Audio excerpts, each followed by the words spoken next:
Don't beckon him in. Oh, we've gone live. We've gone live. Don't Sorry, beckon him folks. I was just telling Sam off. like we do every week. Yeah. Welcome to the Icecast Live, folks, and welcome to my co-host Ollie McManee. How you Good doing, evening. Ollie? I'm all right. How are you?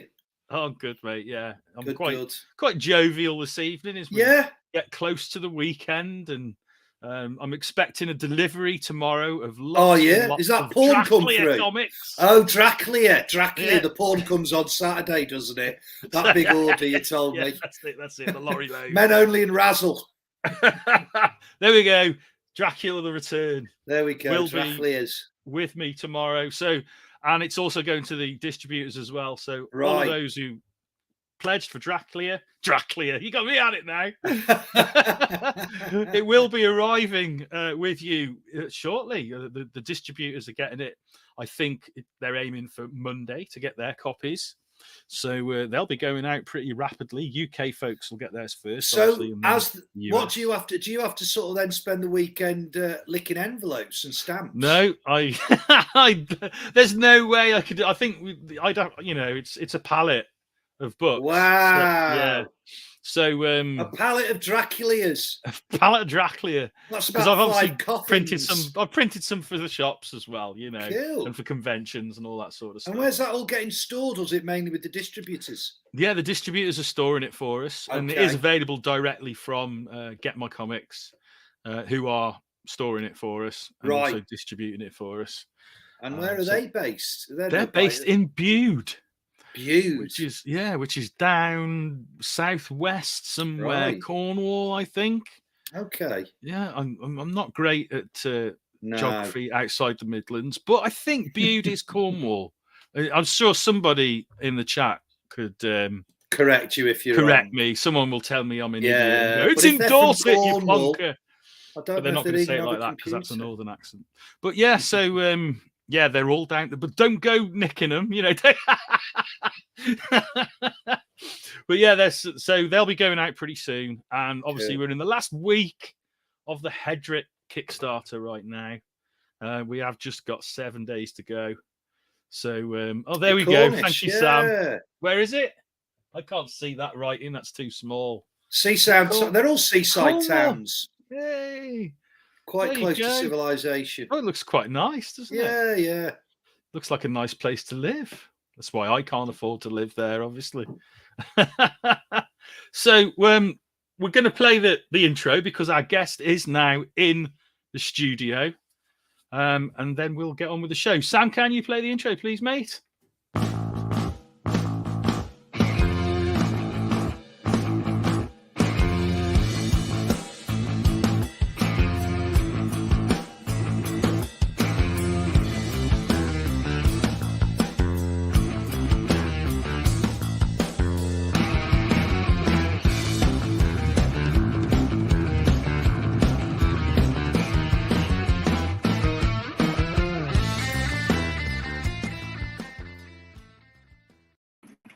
And welcome back to the Icecast Live, and welcome to the show, Jordan.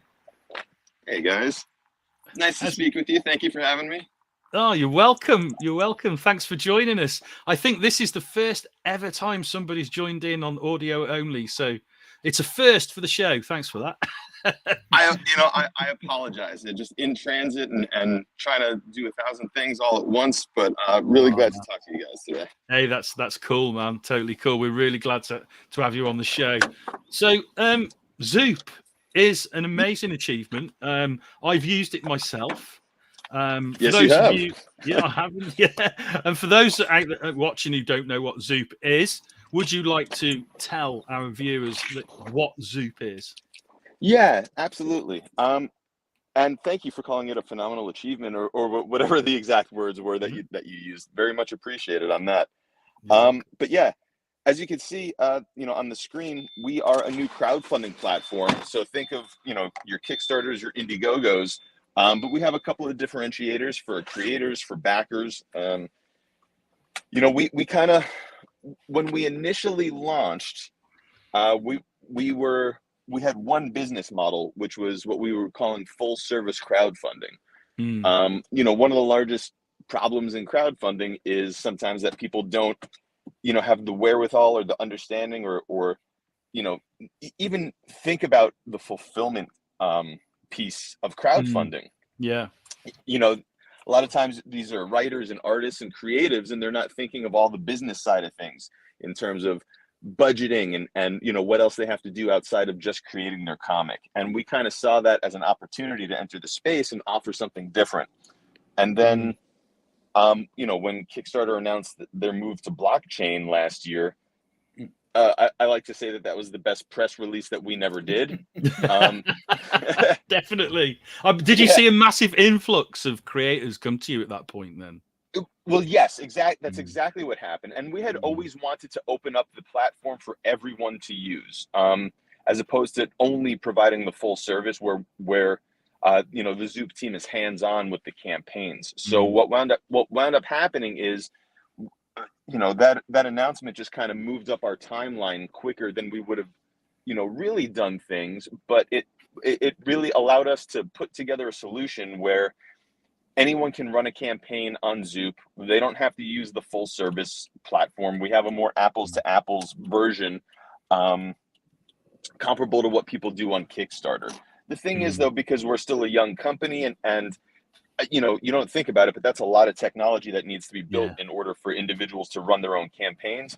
We're still hands-on, which is a benefit to most people.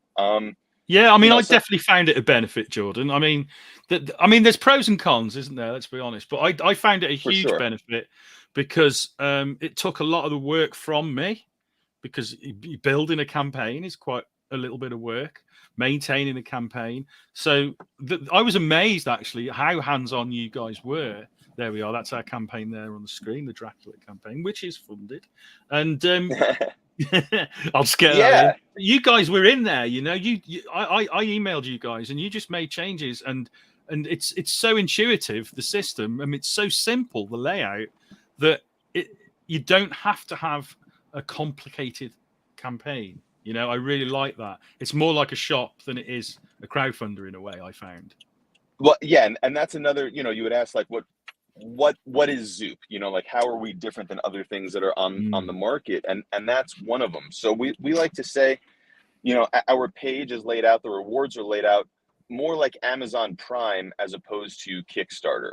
And what we mean by that is you could just pick as many of whatever rewards and add-ons you want. You throw it into your cart, you check out, just like you would any other, e-commerce platform. Versus Kickstarter with the rewards, and each reward tier gets, bigger and bigger and bigger to the point where you're like, I don't even know what I'm buying anymore. But do I need all these like 11 things that are in this reward tier? But like, what I really want is just the book and maybe that other thing over there. But I can't get that other thing because it's not part of my reward. So this makes it so that backers can literally choose whatever it is that they want. You can buy multiples of any reward on our platform, whereas on Kickstarter you can only purchase one reward, and then you have to wait until typically the add-on campaign, whether that's through Kickstarter. Now I know that they're working on some sort of add-ons. It's still difficult. I mean, I've got a Kickstarter running at the moment, and what's happening there is that we've got all this original artwork that we want to put on there. Now we've got a choice. We can either do reward for each page, or we can do an add-on for each page, or we can just say you can get a page and then you choose in the afterwards, which page you want. So those are the three options. But all three of those options, none of those options enable you to look at the page, and apart from us putting it on the campaign manually. Whereas what I liked about ZOOP is if you're selling original artwork, you can just load it up as an item onto the page, and people can see what they're getting, and that's to me, that's a huge advantage over the Kickstarter campaign. One of the other things that I don't really necessarily discuss, but because you just brought it up, is you have an image for every reward, right? So you don't have to like see what the rewards are on the right hand column and then try to find what that image looks like in the body. It's like, no, here's the reward, here's what it looks like, here's the description, here's the price. Like, it's everything you need to know laid out so that it's super easy to figure out. Sam, can you scroll down on the page so you can show us what illustrate what Jordan's talking about there, because that's basically what our page does. So each item there is itemized, and then you've got the add-ons. So you can basically choose, like you say, like a shop. Hey, Jordan. There we are. Yeah, I thought so you had an indicator in the background going tick, tick, tick. Yeah. Sorry, but you caught me in the mobile office. Oh, that's cool. I've got my coworker Snoopy here. Yeah. Excellent. That's brilliant. What's his name? This is Snoopy. Snoopy, I like it. Yeah. Hey, Snoopy. He's the best. He's not going to answer any questions, Shane. No. Yeah. I've got go on, Jordan. No, sorry. Well, I didn't want to pull a focus. You were showing the campaign page. We can go back to that. I think it speaks for itself, though, doesn't it, Jordan? I mean, you've explained it extremely well, but to actually see the interface, people, and I love the fact you can't quite make it out because of Shane's ugly mug on the IceCast logo, but you've even got the little shopping basket, haven't you? So it really is very straightforward, very nuts and bolts. You see what you're getting. I really enjoy it. There you go. I like the colours. I like the colour scheme as well, I must admit. And I know it was Nick Bitari who was singing your praises when we had him on the show in the second season. Absolutely singing the praises of Zoop. Apparently you couldn't do enough for him to sort of support him in his first big graphic novel campaign.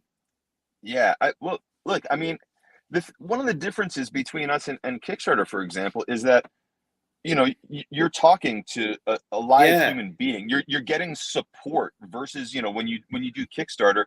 And I know Oriana, and I have nothing bad to say about her. She's just overextended.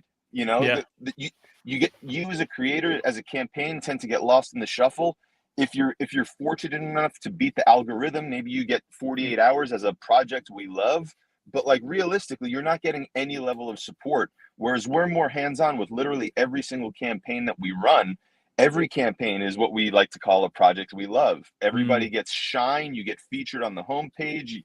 We actually market you to our email base on all of our social media platforms. There's a lot more to be said about, working with a boutique firm who really, wants to see every campaign succeed versus, what's basically, a corporation at this point where it's just about quantity over quality, maybe. Yeah, I mean, I'm definitely getting a feel of that. What I liked as well. You were talking there about, you put it out to your email list and all that sort of stuff. You give it a lot of love, and we actually felt that. When you guys did a promotion, you included like our book and a few other books, and you could see the pledges coming in. It was like an instant effect, and obviously, I would say though, I mean, tell me if I'm wrong, Jordan, but as a publisher and creator, you really do have to bring your full game to this to take the best advantage of it. It doesn't do it for you. You still got to put the work in, haven't you? Yeah, I mean, like we like to say, in crowdfunding, the creator or the publisher has to bring the crowd, right? We can ice that cake. We could put icing on the cake, but Zoop or Kickstarter is not responsible for bringing your entire backer list, to the campaign. So it's really important that creators know that a lot of the work for a campaign happens before you even launch. It's developing that email list, which is your number one tool. Even if you're like, well, I have 10,000 followers on Instagram. Cool. I would rather have, 300 people on an email list. It's just that math works out where email is just such a more powerful tool than all of your socials put together. Definitely. There's a direct contact, and we do see, to your point, Shane, like when we send out an email, we can see, yes, these pledges corresponded directly to this email that came out. So, for creators who are thinking about crowdfunding, whether it's Zoop, Kickstarter, Indiegogo, you have to be more than just the writer, more than just the artist. You have to be the marketer. You have to be the salesperson. You have to understand, how to build up that following, build up your backer list before you launch. Yeah, I think a lot of people don't realize how important that is. I think they go into it with they'll just launch, without that sometimes, and then wonder why nothing's happening, you know. But I personally myself, I've spent years and years building an email list, and even then, sometimes doing a project, it's a struggle to get it over the line, you know. But, Yeah. So if you've got no email list, I can't imagine what it must be like. No, and you know, at the same time, we put up pre-launch pages for people so that you can start sending people there and start gathering emails there as well. And sometimes we see like certain campaigns are still, you know, they get only a handful of signups, and then they're like, well, we want to launch, and we're trying to let them know, like, well, you can, like, theoretically you can launch, but like realistically you're not going to be doing yourself any favors because clearly nobody knows about this. Like, you haven't done the work, you know, to drive traffic to your page. Just putting it up is not enough. You have to actually be that salesperson, be that marketing person on top of being the creator. Yeah, definitely. I've got some questions here from the audience. From Lawrence Allison, I'm waiting to do 2 campaigns next year and considering Kickstarter. But if Zoop is easier and more intuitive, I'd like to go that route. For a noob, what is the thinking as to which platform is easier? Yeah, I wonder what Jordan's answer is going to be. Realistically though, what my answer is going to be is figure out like what genre, what your book is kind of like. See if you can do a little bit of research on some other campaigns that have come before yours, and you'll be able to see, you know, what kind of offerings they made. You know, so like aside from just the book, whether it was a single issue or a graphic novel, you know, do you think that your audience is going to be into pins, into stickers? Do they want art prints? Do they want something a little bit more personal touch? Do they want original art? Things like that. You know, figure out comparing what you're offering to maybe some other campaigns that have run in the past. Now, in terms of someone who's never done it before, I hope you just heard that last couple of minutes that we were just talking about with the email lists. You know, as someone who's never done a campaign before, you can't expect, you know, I know that people think that, hey, I have a campaign running on Kickstarter, it's gonna fund. I'll be honest with you, it's a bit oversaturated at the moment. You can get lost incredibly easy over there. You know, they're launching 150 new campaigns each week, and that's just in the comics and graphic novels category. That's incredible. That's a low figure. That's, you know, 150 to 200 a week. So you're talking about 600 to 800 a month. It's incredibly hard to break through all that noise. And I also think because of that a lot of campaigns who maybe have run more successful campaigns in the past are struggling a bit, you know, with that level of competition for backers' dollars. You know, that being said, it depends on what your financial goal is, and not everybody's financial goal correlates to what their overall goal is. You know, you could say, look, I've already paid for this book to be done. We just have to print it and get it in people's hands. Okay. You know, what Zoop can do is kind of like help you strategize a little bit in a way that there's no one to talk to at Kickstarter, especially if you've never been there before. You know, they have their people that they talk to, and, you know, but in terms of like I don't think any new people really get to break through unless you somehow have like a $50,000 or $100,000 campaign, you know, off the bat. So it's unlikely, isn't it? That's the thing. It's, you know, you get these campaigns that are the exception to the rule, you know, but they're not what you will expect to happen with a new creator. Yeah, you know, and with us, you have someone live to talk to.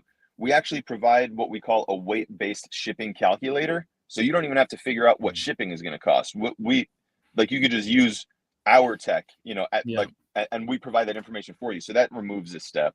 You know, I noticed that when we used it, because I didn't know that, and I was like, I don't know if you remember, Jordan, I got very confused by the shipping because I didn't realize you had that service, which is actually a great service. You know, and that saves time. That saves, like, I don't know how much I'm supposed to charge for this kind of thing. Great, you don't have to worry about that. If you're wondering how to even put your page together with us, again, you don't have to worry, because you just provide us the assets that we give you a list of what we need, and we actually do that for you. You know, in terms of the marketing, though, that's whether you're at Kickstarter or Zoop, that's still on you. You still got to go build that fan base, build that backer list. Email, again, is king. That's the most important thing. We don't do that for you. Kickstarter doesn't do that for you. But again, both services will provide an additional, percentage to your backer, like to the amount of backers that you have? I mean, that's something I was going to ask you about, actually, because obviously Kickstarter gives you a lot of data.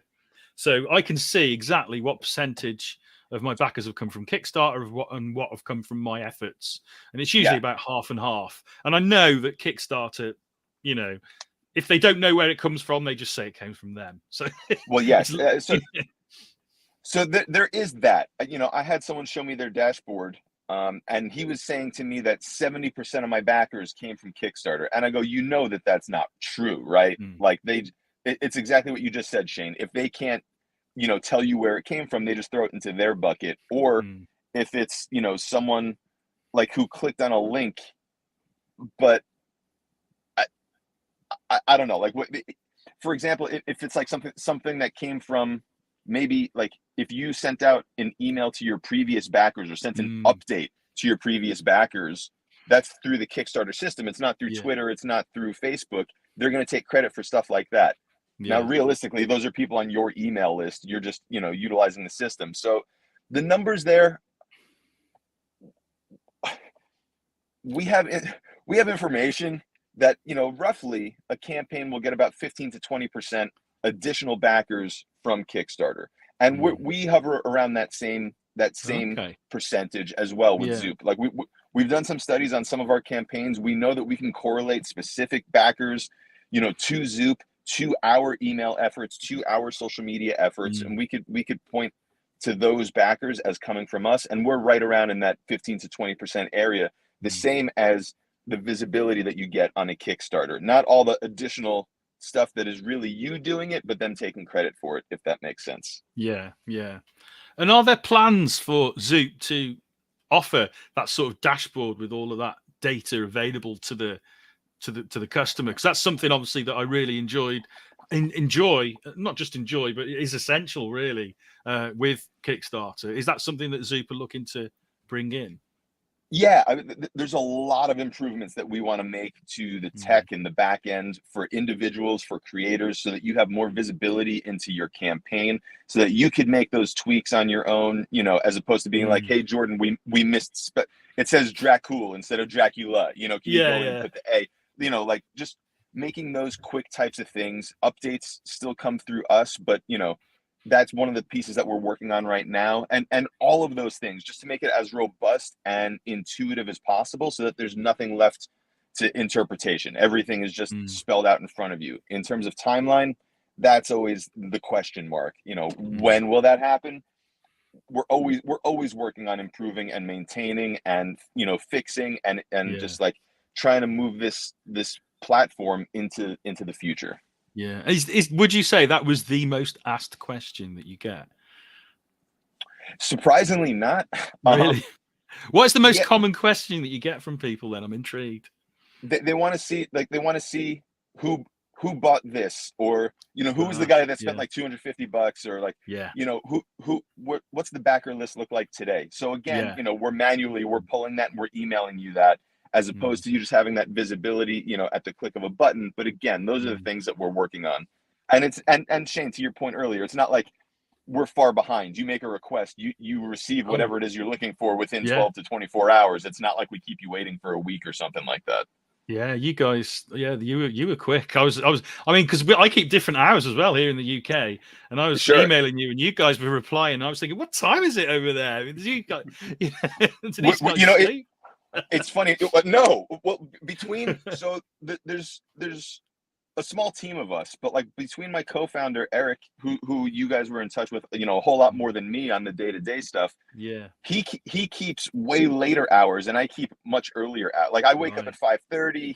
He's still awake at 1 a.m. So like we overlap. There's not a lot of time where we're not like in front of our computer or by the phone and like constantly checking how the campaigns are doing and constantly checking our emails to see, like what support do we need to lend like at all times. Oh, that's pretty good that you can keep different hours like that. I've got another question here from Barry Renshaw. Oh, I Yes, it always is with Barry. Hey, Barry.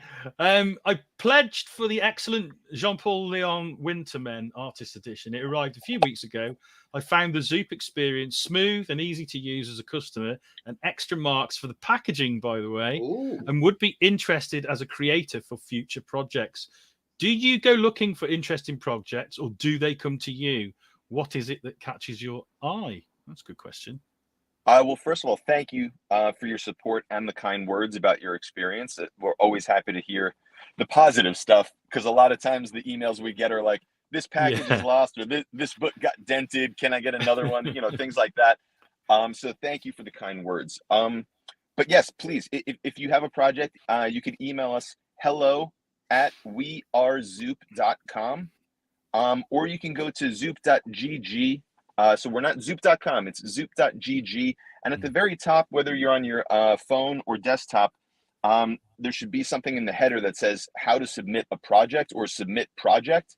And you click on that and it'll walk you through exactly what the process is in working together with us. So if you have something, we are openly taking submissions from all creators. Again, email us at hello@wearezoop.com. And yeah, at the top right there, submit your project, zoop.gg/submit your project.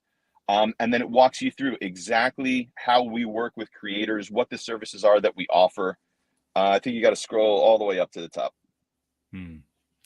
I mean, personally, I obviously would recommend Zoop. I've had a great experience working with you guys, but I'm pretty biased, I guess, because I've had a good experience. I think the quality of the other names on there, Shane, also speak for themselves. That's what I was. Yeah, you're next to Dan Panosian for the first time in your life on the. Yeah, he probably doesn't like that. That must be a moment of great honour. I covered one of the big Ukraine anthology comics that chose Zoop. And that spoke volumes to me. I must admit that out of all of the sites this charity effort chose to go with, they chose to go with Zoop. And you know, there's Nick's book as well. So I think what I'm beginning to see with Zoop is those more established creators who must really help, even just by being on your platform, Jordan, almost giving you a doff of the cap, saying this is the right guy to back. You know what it is these are creators, you know, who have busy schedules, you know, right. They're working professionally in comics, and they don't have the time to essentially be like their own publisher.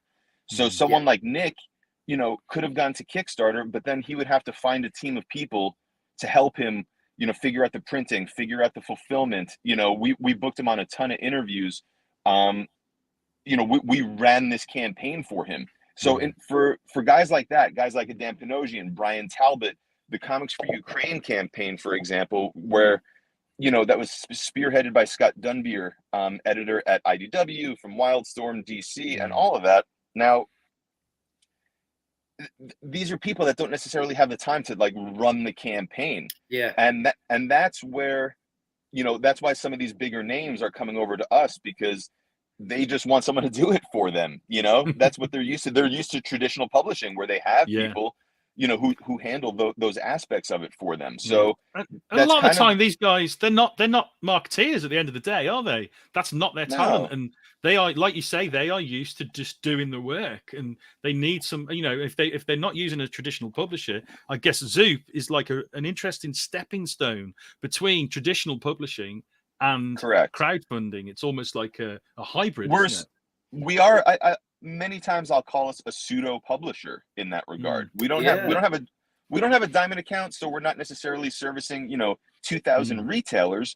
But like if you go into the Wintermen, or if you go into Nick Pitar's campaign for Axe Wielder John, you'll see, you know, a fair number of retailers are coming and backing these projects, because they know that they can't get them anywhere else, that these projects aren't going to be coming through, you know, Diamond or Penguin Random House later. So if they want the John Paul Leon Wintermen Artist Edition, this is the one and only time to get it. If they want the Axe Wielder John hardcover edition, this is the one and only time to get it. So we've had a great response from retailers. And, you know, one other thing that we do for our full service clients is we can make custom bundles. If a retailer's like, well, I don't want just the 5 copies, you know, at my standard wholesale discount. I also want the prints and the t-shirt. Great. We'll put together, you know, a whole customizable bundle for that retailer so that they can get whatever they want. And, you know, it's kind of the same thing with high-end customers and backers as well. We've had it where we have original art for one price and we'll get an email saying like, hey, I can't, you know, I'm really interested, but I can't do that. Would you take this, you know, number? And then we confer with the creators. They say, sure, let's do it. And we can change the price, and that person can, you know, can take that, versus, you know, I don't think you have that flexibility when you're on Kickstarter to manipulate that's your really rewards attractive. like that. That is so attractive, that flexibility. Is there a fear, Jordan, though, as you get bigger and bigger, that personal touch has to evaporate at some point? Well, a little bit of it may, but I think that we're also working on ways to automate that and just make it a more intuitive system for creators. Like, you could just, instead of having us do it, you know, if we can't necessarily be as hands-on with every campaign, but you have access to your campaign, you can go in and change that price, you know, for that backer. So, you know, if they email and say like, hey, yeah, I would love to take that, or, you know, I want that plus something else, can you throw it together so I can just check out once? You know, like, you would have that flexibility and the ability to do that on your own. That's ultimately what, you know, where we're headed with it. The thing I like to say is that we're not beholden to Kickstarter's rules, and we learned that really early on. So, you know, for the benefit, we've extended campaigns. If someone didn't hit their goal by the date, you know, that's like an arbitrary date. Who cares? Like, our goal. That was something I was going to mention, actually, Jordan, because that, I mean, in the end, it wasn't an issue for us. I think we went past it, you know, but we talked about it, and you were like, yeah, we can make it a bit longer. We can slightly tweak the target, and having that flexibility for some people, you know, what if you estimate wrong? You know, you might think, do you know what? I'm going to estimate for that amount. I don't need that much, but I think we can get it. But then you overestimate. But you only need X amount to print the book and to pay the guys.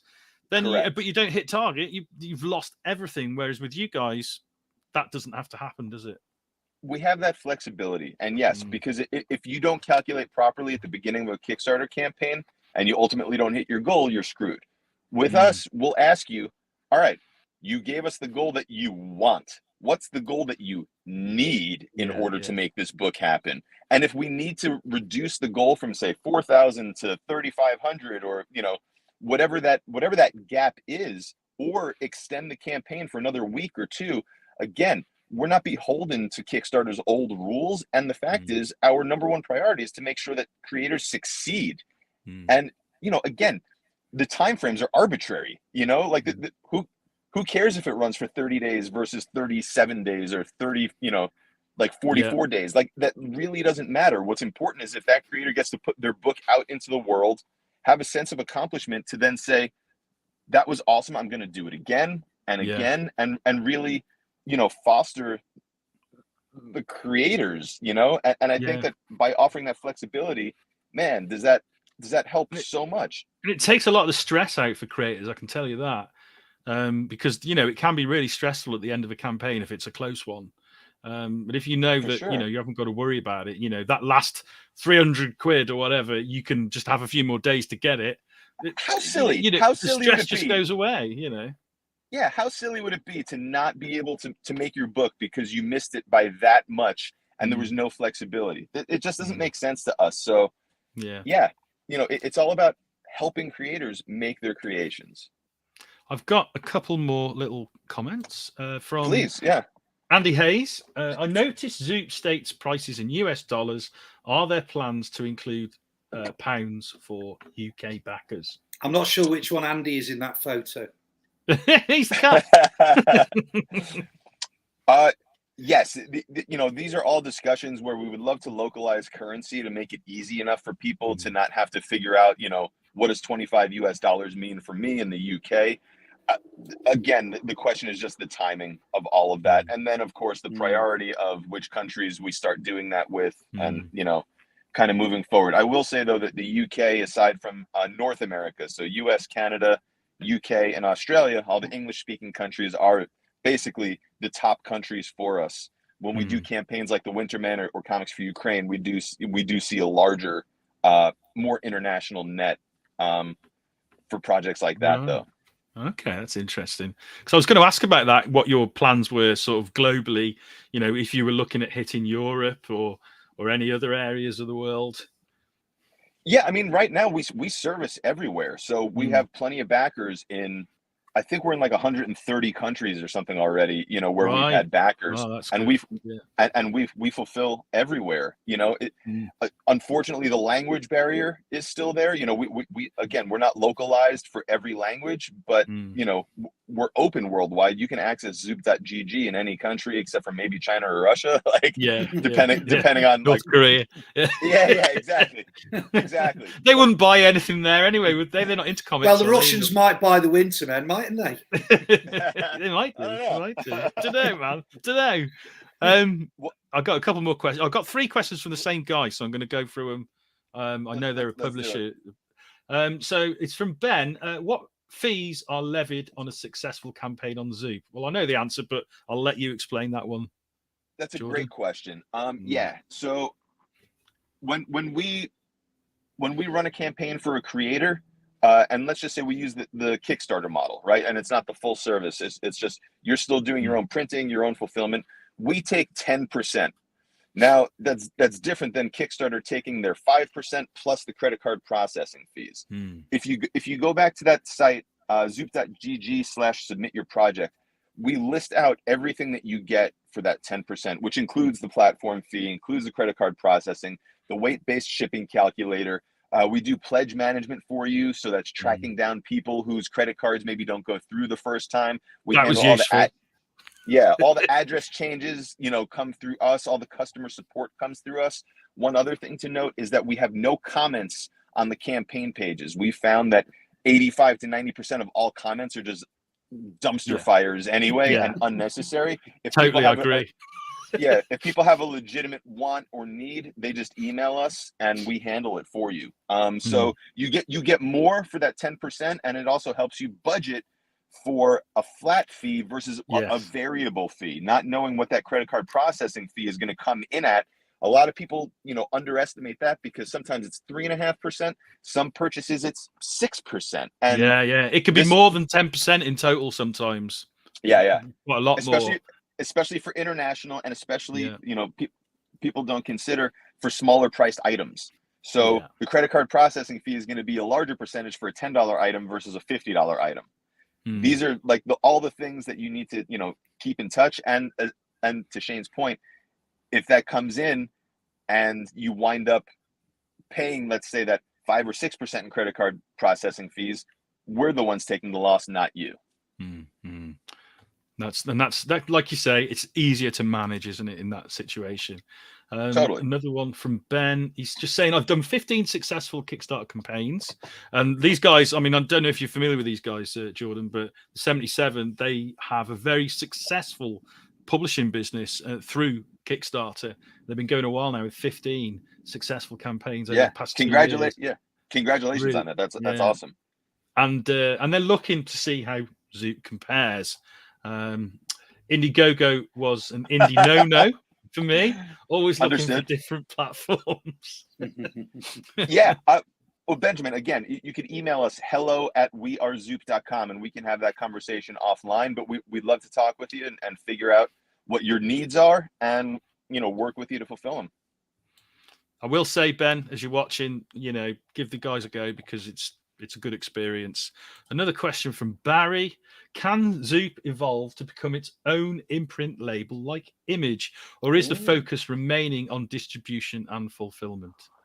You know, real inside baseball. We've had conversations about becoming a publisher, and I just don't know that it's for us. You know, some of the things that we don't currently provide are on the creative side of things. We don't provide editorial. We don't provide, you know, let's call it book design. We also don't provide upfront, you know, payments so that people can make their book, right? So we're not, and also we're not taking a percentage of anybody's IP. When you run a campaign on Zoop, you still maintain 100% of your IP. 100% ownership. Even if we're doing the full service, we just get we get fees for our services, but you retain 100% rights. With a publishers are always taking a percentage. They're providing upfront money in order to create books. We're not there at the moment. Never say never, but as of right now, that's not something that we're really looking at. Well, I think, for you guys, what you're providing, it's great for creator-owned material anyway. So, I would say that, to become a traditional publisher would be totally outside your remit. But I guess in time it could develop into something like Image, where, you just, it's still the design falls with the creator. A lot of the promotion still falls with the creator. Image are more just a printer and promoter, really. In a way, like I said, never say never, but as of right now, we're kind of focused on the crowdfunding piece and growing that, in the world of comics, graphic novels, but then all other geek related things too. We're looking into action figures and toys and other collectibles, some traditional publishing and novels and fiction and things like that. So as long as it's, and hey, if there's cosplay, crowdfunding campaigns for something, like, as long as it's in our world, our sphere of fandom and geekiness and comic cons and collectors, that's kind of where we're looking to expand. That's kind of our focus at the moment. Well, that makes sense, because I mean, if you think about it, comic conventions grew in the same way, didn't they? They started with just comics, and then they took on all of those other areas of geekdom, as it were, for want of better expression. No, geek. I like geekdom. You like that? That's good. I know some comics people don't like to be called geeks. There's they take offense. I'm not a geek. I'm just read comics. It's like, well, you've got to own it. Yeah, you just own it. Yeah, then if you read comics, by definition, I think you're a geek. I'll go with be honest. Yeah. So Barry said, thanks, Jordan. We'll definitely be following up with you. So appreciate that. Yeah, there's a couple more people for you. Hey, bring it on. And if there's any other questions, if there are people who are here watching and didn't put a question up on the screen, you want to reach out, we're at hello@wearezoop.com is the email. On Twitter, Facebook, Instagram, we're at wearezoop, so you can hit us on any of the socials. And like Shane said, we get back to you real quick. We don't like to let things lie, man. I was impressed with that, because a lot of the time you contact a platform or a company and they'll leave it for a long time before they get back to you. But you guys were pretty much straight away and really helpful. I spoke to Eric first. I just found you guys are so personable, so helpful, and all my questions were answered really quickly. So I can vouch. I know it sounds like I'm just plugging, but from experience, I can vouch for you guys, definitely. Very much appreciated, and it was great to see your campaign succeed on Zoop. Thank you. Thank you. That brings us joy as well, and so hopefully we do it again soon. Oh, definitely. I'm interested, Jordan, the story leading up to Zoop. I mean, we've talked a lot about the business model as it is now. I'm more interested between you, talking to you in front of you now, Jordan and Eric. I love the idea that one of you takes the early shift, the other guy clocks on and does the late shift. But what brought you, other than being a geek, what brought you to start this whole carnival of comics? Yeah. Well, it's a longer story, so I'll try to keep it short. Yeah. This is actually my second startup in the comics world. In 2014, I had a digital comics platform called Comic Blitz, which was essentially Comixology Unlimited before they launched Comixology Unlimited. Bastards. Ahead of your time, mate. Yeah, a little bit. We came at a time we had like a dozen or so other competitors all trying to get into that space. And we kind of made it the farthest. We actually got acquired by a video streaming service in 2018. Now, during my time there, I was licensing content from IDW, and Eric was the biz dev / digital guy at IDW. So that's where we met. When the pandemic hit, I was just like, I need to do something productive. I'm losing my mind. This is not good. My I guess my way of being productive is starting another business. Yeah, and why not? Eh? started having conversations with people, kind of like getting a feel for what's going on. Eric and I reconnected, and he had mentioned potentially going and consulting for people on their Kickstarters and doing something like that. Right. And because of my background of building a platform, I was like, well, forget that. There's all these things wrong currently with, the current model. Like, what if we, instead of tacking something on to the existing, what if we just did our own thing? And essentially that's what we did, because shops closed down, Diamond closed down, DC got acquired by Warner Brothers got acquired by AT&T at that time. Yeah. And they slashed their publishing output by 25%. And what all of these things meant was less opportunities for creators. Now, on the other side of things, e-commerce exploded, crowdfunding, was spiking. And we were like, all right, this is clearly like where things are headed.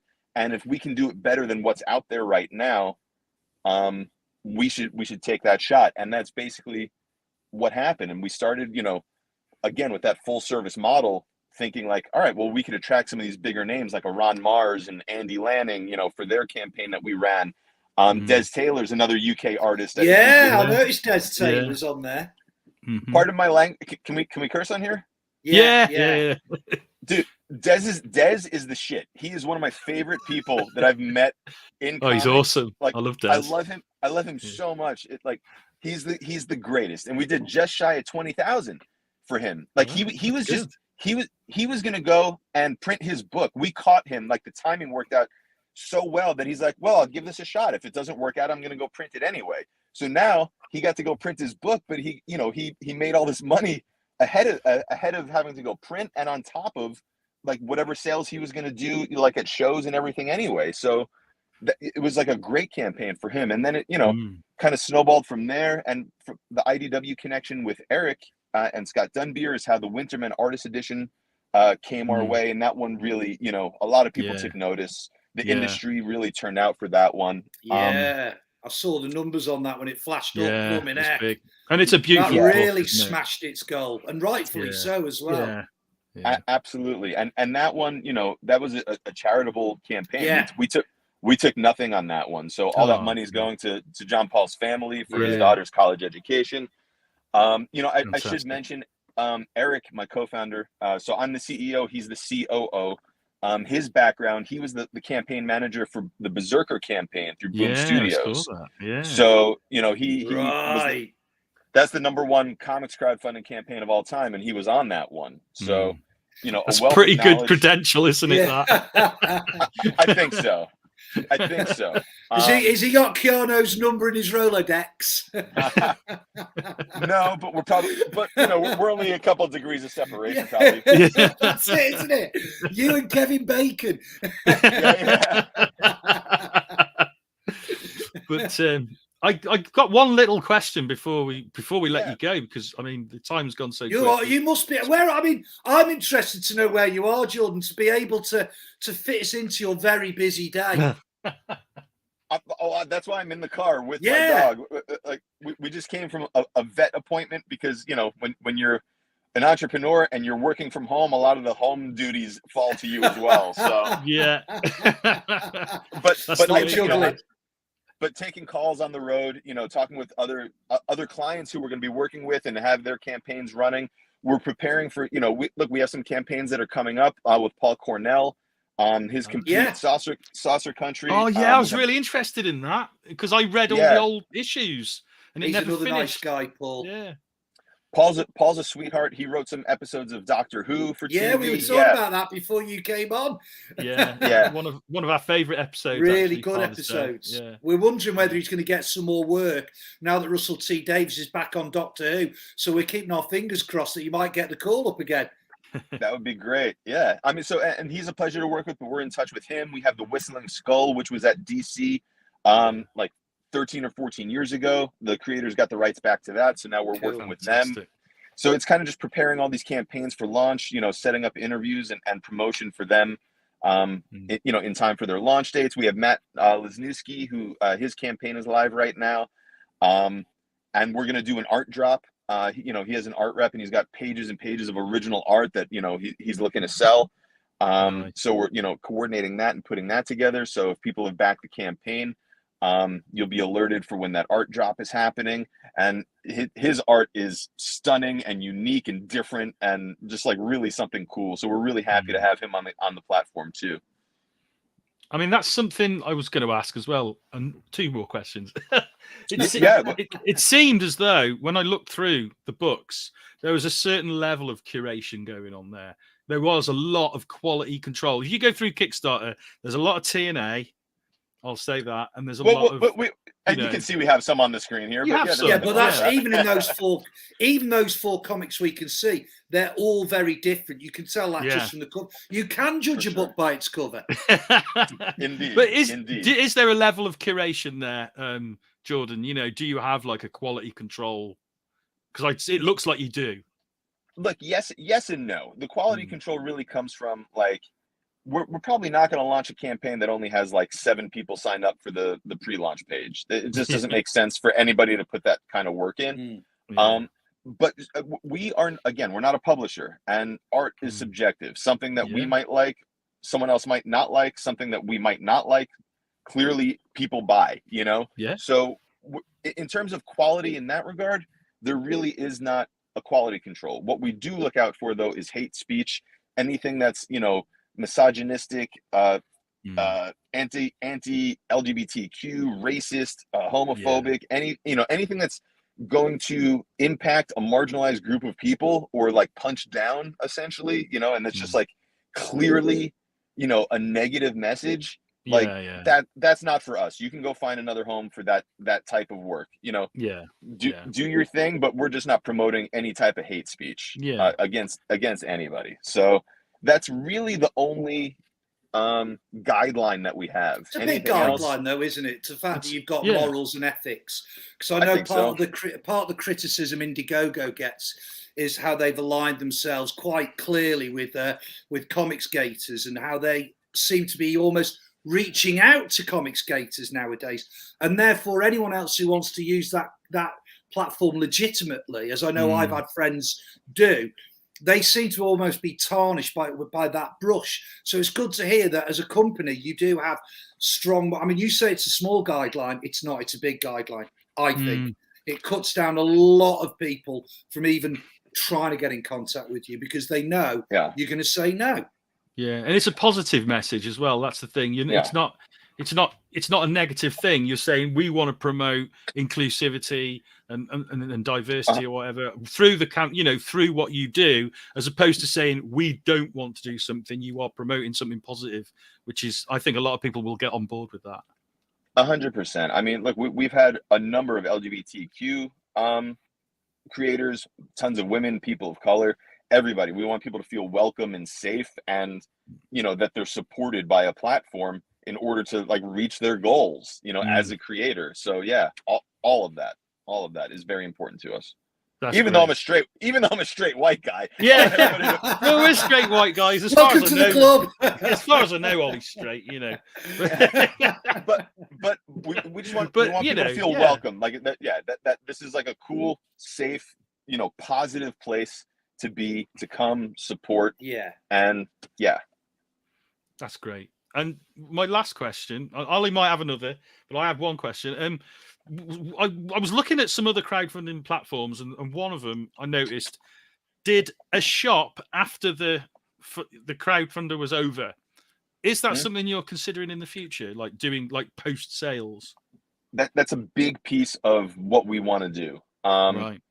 Because that's another problem in the world of crowdfunding. What happens next? Like, where's that next revenue stream for this content? Sure, you can go to shows and you can have your own web store, but putting together your own web store is the same thing as like it's just as arduous as running a campaign. You have to figure out the technology. You have to be the one responsible for all that stuff, versus if we just have that ready for you and it's easy enough to just kind of like plug in. That's something that is incredibly important to us, but again, it's just that question of the timing. But 100% is something that we're looking into. That's cool, because I mean your site is so well set up for that, because it's already like a shop, and it is a major thing, as you're saying. It is a major thing for small publishers, it's like, do I set up a shop? Do I try and go through Diamond? I mean, we're putting out a book with Diamond soon, and that's great, Congrats. you know, to get into comic shops and all that. But you have to totally repackage your book to suit that market, because it's a totally different market. You know, you can only sell a comic for about £5 through Diamond at the most. Yeah. You know, whereas on a crowdfund campaign, the prices are different. So you've got to think about that, and that's quite hard to make that transition. And then you've got the lag as well from when you create a book to when it actually comes out through Diamond. Whereas with you guys, you know, you create, if you've got the book ready to go, there's nothing stopping you. It just goes out. They're two very different models. Like you said, you know, you guys have to print what you think the demand is going to be, or, you know, you take your orders and you know, like now you're having to market to retailers as opposed to, you know, direct to consumer. That's a different messaging. And to your point, for it to make financial sense, you have to break a certain threshold, right? Like you have to sell X thousands, you know, like if you're selling hundreds of copies through Diamond, is that even worth it? Right? Like it's not. Right. You have to figure out like where that threshold is and do your best to meet that threshold and try to continue growing that, you know, month over month, year over year. Whereas with crowdfunding, there's a sense of urgency and like this one-time campaign where you put all your eggs into that basket, and if it works out, great, you got it, you know? So it's a bit of a gamble, but it's not like a long-term proposition. Whereas, you know, going through Diamond and retailers, man, it's like, I mean, that's a whole other show of like, we could do definitely. Totally. I could get someone on from Diamond and talk to them for 2 hours about how Diamond works, I think. So, have we still got you there, Jordan? Sorry. Lost you there for a second. A call came in. I'm going to have to actually go and. We've kept you long enough, mate. We were just rounding off. So I'd just like to say thank you very much for coming on to the show, Jordan. You've just come back from the vet as well. So I really appreciate the time. Okay. Yeah, thank you so much. Guys, I appreciate you reaching out. I'm happy to do this. Let me know if we could do it again. And we look forward to the next campaign. All the best with the rest of your day, Jordan. Same to you guys. Thanks again. Bye, Jordan.